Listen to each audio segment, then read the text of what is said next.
What is going on, YouTube? Thrift School over here outside of Barnes and Noble.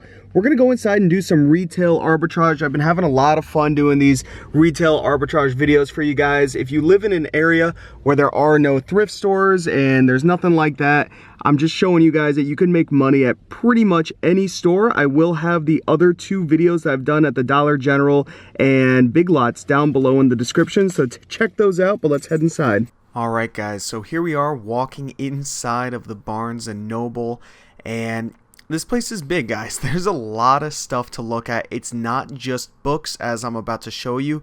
They have a lot of toys and plush and more board games than I could even imagine, right? I haven't been to this part of a Barnes & Noble in a long while.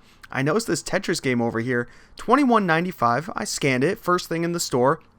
Going for $19 on Amazon, obviously no money to be made. So what you have to do is scan everything. Scan as many things as you can. I noticed this little Pac-Man game, $21.95. Again, selling for $16.51 on Amazon, so no money to be made. But what I see a lot of people do, they'll come in, scan one shelf, two shelves, three shelves, and then realize, oh, this place obviously doesn't have anything that's worth any money. That is completely wrong, guys. Look at how much stuff is in here. I guarantee if I spent 5 hours in here, I would find over 25 items, right? And now, obviously, you're not going to find a whole bunch of items like you would at a thrift store because this is a retail store. A lot of these prices are going to be very close, if not more expensive than on Amazon. So you do have to be, a little more diligent. You got to scan a lot more stuff, but that's the fun, guys. It's a treasure hunt, right? And the great thing is when you find these products that are worth it, you can continue to go back to the same store, maybe make 25%, 50% profit margins, whatever you're really looking for, and buy the same item. And there's dozens of Barnes & Nobles around my area, so it gives you more places to check out. Now, decided to come take a look at this clearance section because I couldn't find a clearance section. So this area is right up front. Great savings starting at $6.99, right? Now, this is in every single Barnes & Noble. So this, I think, would be the same as, or if you were to go into a completely different Barnes & Noble in your part of the country. So go to your section and see if you see these exact same books with these prices. I believe they would be the same because I've noticed it around different Barnes & Nobles. They just have the same kind of book. So I decided I needed to start scanning. Now we found the first winner, the Count of Monte Cristo. And not only is this our first winner, I've only been walking around this store for a total of 5 minutes maximum. And look at this. You could spend $8 on this book and profit 14 bucks. So I have something called the Barnes & Noble members card, so I actually save an extra 10% on this. So you got to find ways to stack these savings to make it more worth it. And this one would be worth it. Now you can see there is a little bit of fluctuation with the Amazon sellers, the FBA sellers, and the merchant sellers. The FBA sellers are selling it for much higher. The rank's not bad on this, but this is something that maybe it won't sell super fast at $25, but with a rank under $1 million, I definitely think you could still get 25 for this book. That is a great first score. Now you guys can see that I've only scanned a few books here. We're going to take a quick pan down of the line of books that I've scanned in this small section and how many are left. Look at that. We scanned, what, 1, 2, 3, 4, 5, 6, 7, 8 books before we got to this one, and we are already making a profit. And look at how many more there are to go down this line and up on this shelf. I mean, they're really never ending. And what do we have here? Another winner. Now, the difference with this book and the last book, the rank is much better, and you'd make less money though, right? So you have to spend 8 to make almost 11. Remember that members card will get you an extra 10% off, which does help, but you're not going to make as much money, but it will sell much, much faster. So if you buy a whole bunch of them, you buy 10 of them, there's a quick 30 bucks in your pocket. Not bad. I would pick that up any day, really.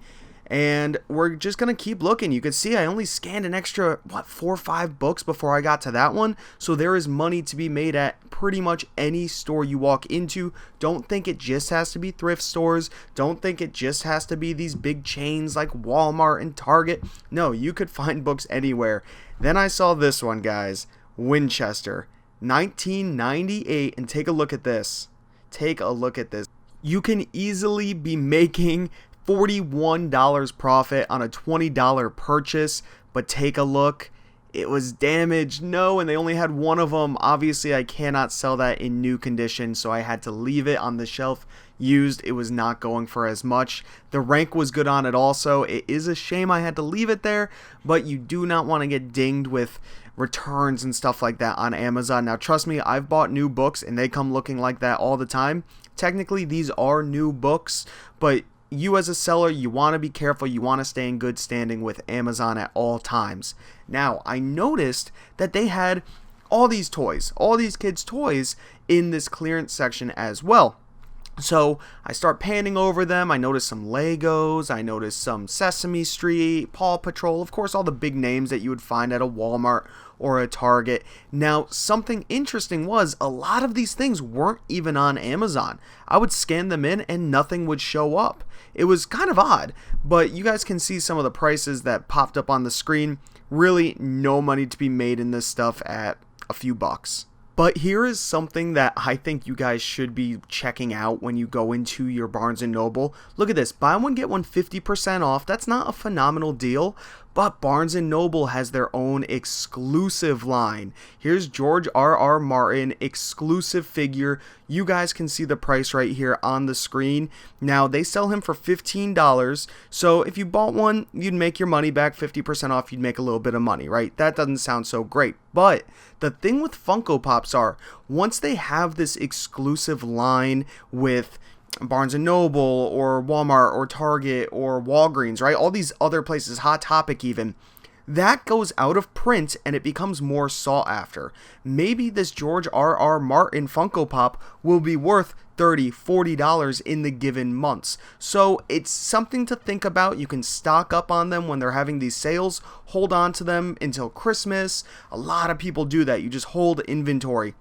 And then eventually it's going to be worth more money. So then you can start selling it for that awesome inflated price. Now, as I continue to look through these Funko Pops, I notice I don't really see any other Barnes & Noble exclusives. Now, I did scan a bunch of these. I scanned the Scrubs figures down below, the JD and Turk, these Disney figures up above. I scanned them. Nothing here is really worth anything. It's very hard to predict when things are going to go up in value. So that's why I say stick to those exclusive lines. Now, I noticed this 50% off in the front of the store. They were socks, right, guys? Socks. I figured, why not? Let me scan them. I have no idea if they're worth anything. They're Beatles, they're socks, and get this, guys. These socks sell for over $40 in the store, but on Amazon, they sell for the same price. I could not believe it. And they're 50% off here. So you would definitely be making some pretty good profit if you bought all of these, as you guys can clearly see on the screen. Now, I did scan all of these individual socks, and they weren't worth much at all. So, and a lot of them weren't even on Amazon. But I went around to the back side, saw more Beatles things, and what is this? Bunch of bananas? Yeah, it's Andy Warhol's. $56 for a few pairs of socks. I couldn't believe it. They have a pretty good rank on Amazon, and at 50% off in the store, guys, you are making some solid money selling socks from Barnes & Noble. Who would have thunk it? I didn't. I had not a clue until I go over to this section and scan, and that's branching out, guys. Don't just scan the books. Don't just scan the toys. Take a look throughout the entire store. And, you know, I'm back at the board games right here, right now, taking a look through the puzzles, and you know what I did? I scanned the majority of these. Now, there was no money to be had in them, but I took the time and I scanned them, and I would have never known about the socks or the George R.R. Martin Funko Pop or these random books that I'm showing you guys if I didn't scan everything that you see, right? If something doesn't look valuable, scan it. You have no clue what is high in demand at the time. Maybe some blogger posted about this random game or this random toy that you could only get at Barnes & Noble, and they have to have it. It sells out on their website. You find it in store, and now you're selling it for double. And this happens all the time. Now, this surprised me, guys. This Fireball Island, the Curse of Valkar. Now, I've heard of this before, and I had no idea that they remade it. This was worth hundreds of dollars, thousands of dollars new, but now this remake version is only about $60 new. So keep an eye out for the original, of course, when you're at thrift stores. I went back to the DVD section, see what kind of stuff they had. They had more Funko Pops back here, looking for those exclusives, and I believe I did find one exclusive here. I think there was a Jasmine one that I'm about to show you. There it is. Here we go. We're coming up on it. Now, I can't sell DVDs on Amazon, but I do have a few tips for you in a couple minutes in this video. You will see. But this Jasmine, they wanted $10. Now, you're not really going to make a lot of money, but like I said, stock up on them, and maybe in the future the price goes up. I want to emphasize maybe because nobody knows, but there's a good chance that it will. I wanted to take a quick look at the vinyl records. It seems like Barnes & Noble sells everything now. Toys, board games, records, CDs, DVDs. I thought they were just a bookstore. This one has a Starbucks in it, and there's good deals to be had, but this one right here at $43 for a record, I actually didn't scan it. Maybe it was worth some money. Maybe I missed out on it, but it is what it is. And as we wind down here, as we get towards the end of the video, I got one last big tip for you guys when it comes to DVDs. I noticed this behind me, the Criterion Collection. I sell these DVDs all the time. I find them at Goodwill, and look at that, 30 bucks a pop. When you find them for $1, $2, $3, you can make great money on anything with this little half C in the corner. Keep an eye out. If you guys enjoyed this video, give it a thumbs up. Comment down below if you have any questions at all. Subscribe if you haven't already. This is Thrift School, signing out. See ya.